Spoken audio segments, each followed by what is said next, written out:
Until now, we have considered all the training samples for each iteration of the gradient descent.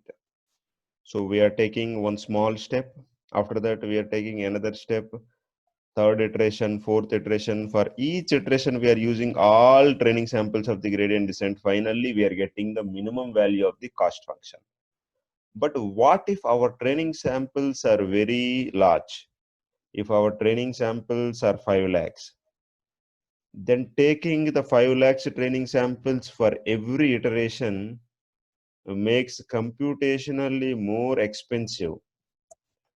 So is there any alternative?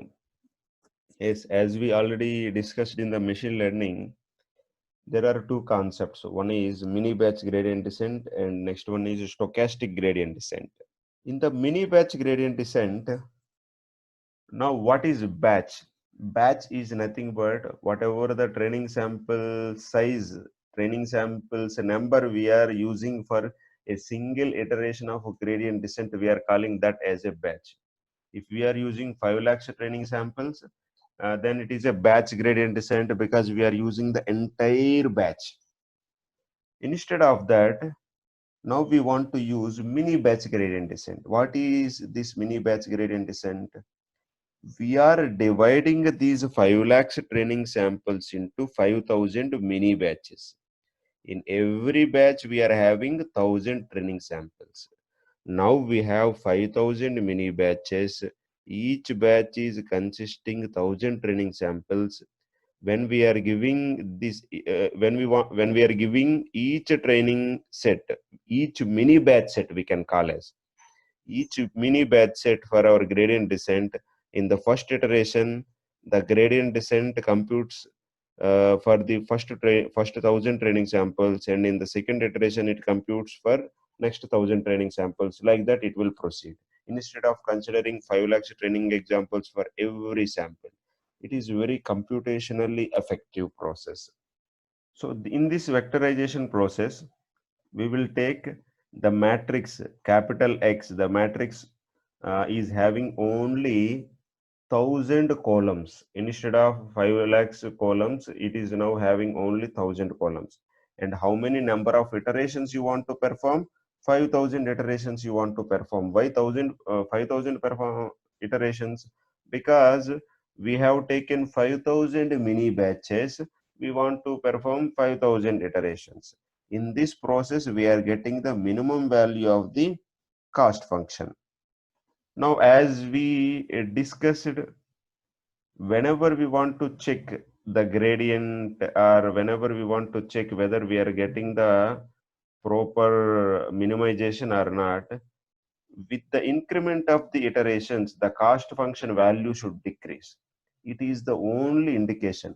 If, for example, in the first iteration, if the cost function value is some 1,000, in the second iteration, it should decrease at least by 990 or something below 1,000. In the 10th iteration, you can definitely say the value should be less than 1,000. If in the 10th iteration, the value is coming some around 1,100, then you can say there is an error, whether you have not considered the alpha properly or there is some error, you have to look back.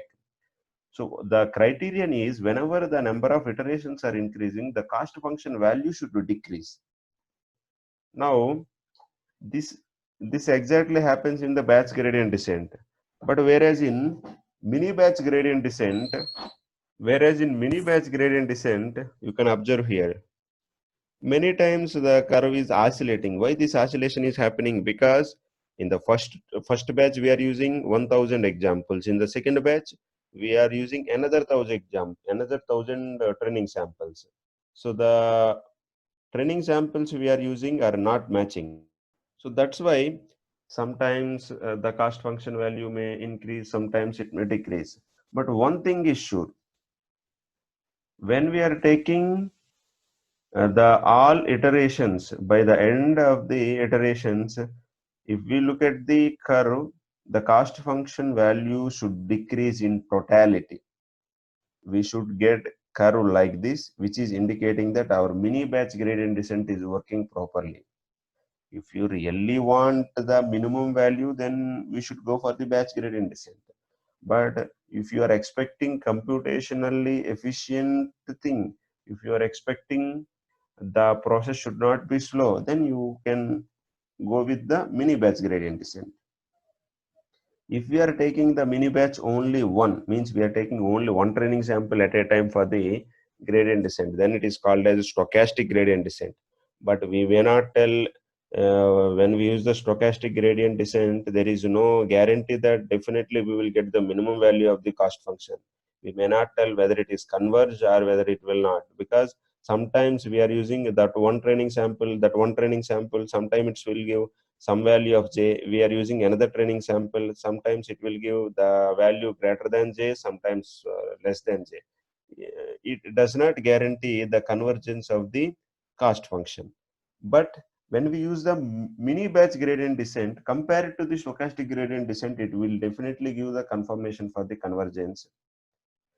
This is the batch gradient descent. You can observe we have started first iteration here. Definitely with the confirmation we can tell that in the second iteration the value of the cost function is decreasing.